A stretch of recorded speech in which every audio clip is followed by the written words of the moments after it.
Guys, কোনো রকম style করতে গেলে আপনার চুলে কি করতে হবে? চুলে প্রথমে দেখে নিতে হবে কোনো ফ্রিজিনেস বা আছে কিনা। ফ্রিজিনেসটা কাটিয়ে নিতে হবে। কোনো ভলিউমাইজিং বা আপনি স্মুথনিং করতে গেলে চুলের ফ্রিজিনেসটা কাটাতে হবে। নাহলে কী হয়, চুল অনেক ফিজিক্যাল ড্যামেজ মানে ব্রেকেজ হয়। অ্যাকচুয়ালি চুলটা তো 3 রকমের ড্যামেজ হয়, তো তাই জন্য আমরা প্রথমে হালকা করে স্প্রে করে নেবো। স্প্রে করলে কি হয়, চুলে যে আপনি স্টাইলিংটা করছেন, টাওয়াল ড্রাই যদি থাকে চুলটা খুব ভালো ভালো একটা ফিনিশিং আসে, ভালো স্টাইলিং হয়। সো ভলিউমাইজ করার জন্য আমি কী করবো, প্রথমে আমি এখান থেকে টেকনিকটা নেবো, নিয়ে আমি চুলটা নিয়ে নেবো।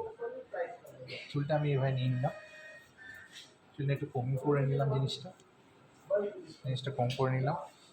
এখানে টেম্পারেচার আমি সেট করছি, স্পিডটা আমি মিড রাখছি, হিটটা মিড রাখছি, দেখে একবার ট্রাই করছি, দেন এটা আমি আবার শুরু করছি।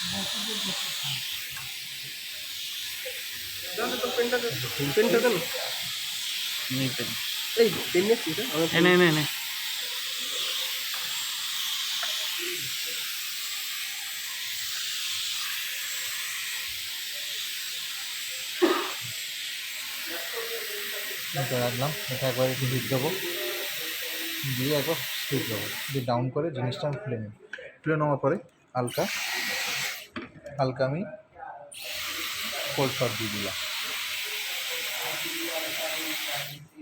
জিনিসটা একটু স্টে করতে দেবো আমি।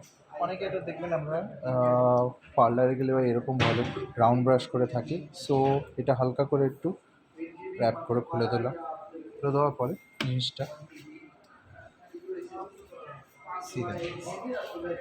ভালো